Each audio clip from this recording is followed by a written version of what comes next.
Alright guys, how's it going?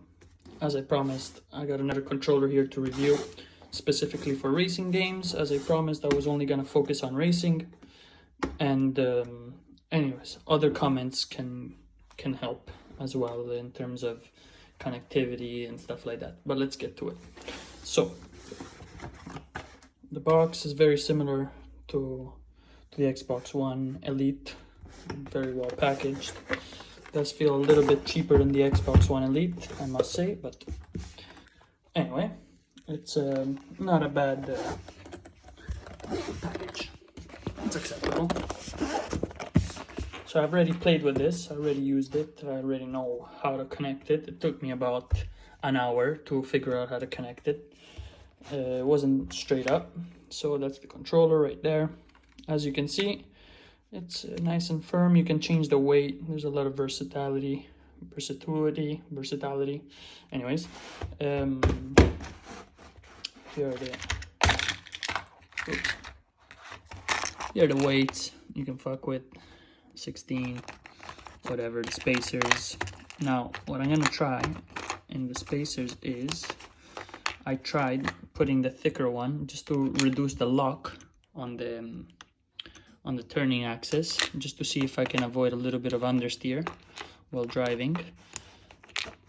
And if it doesn't work out, I'll just go back to the stock. These are pretty pointless. I don't know why we get these nowadays. It's fucking, we don't use that. Better the flat ones. So, all right, with that being said, I'm gonna talk about the shitty part of this. You're spending 100 euros or $150 on a controller.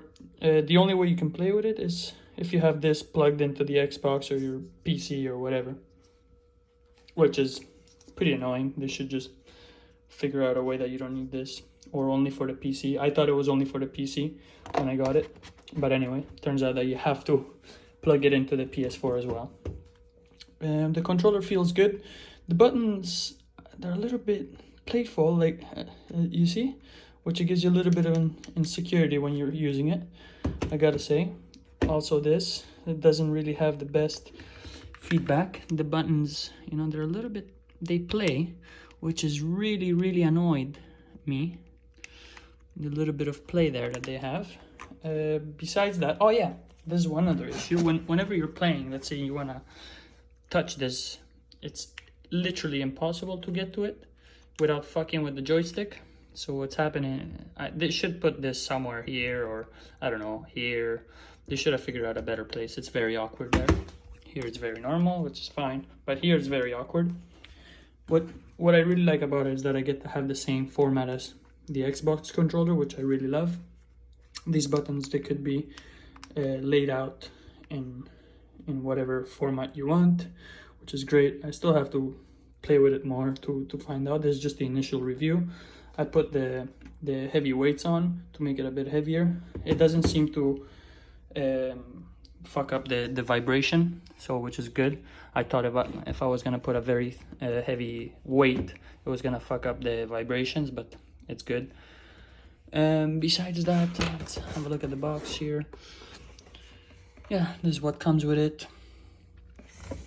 Anyways, the pairing aspect is a little bit shitty, I gotta say. And there's a lot of forums out there, and there's a lot of people that struggle like me, so I'm not the only retard. Yeah, I think they should make it a little bit easier, like kind of the real PS4 or Xbox. So you just plug and play, just press the reset and it resets. This you have to go through the dongle and shit, which it's kind of misleading because I thought you didn't need this. So this is where the confusion came in. So yeah, maybe I might be the only retard that fucked up. But anyway, I struggled with that for about an hour. I had to check out all the forums and shit. Yeah, in terms of drivability, I haven't really tested it much. I'm gonna make a video whilst I'm driving it. I'll send you guys a replay of the laps and stuff. I am really looking forward to putting this lock, which is the thicker gauge. I'm really looking forward to that because I really think it's gonna reduce understeer while turning. And yeah, we'll see what happens. All the best, guys, and I'll see you guys soon.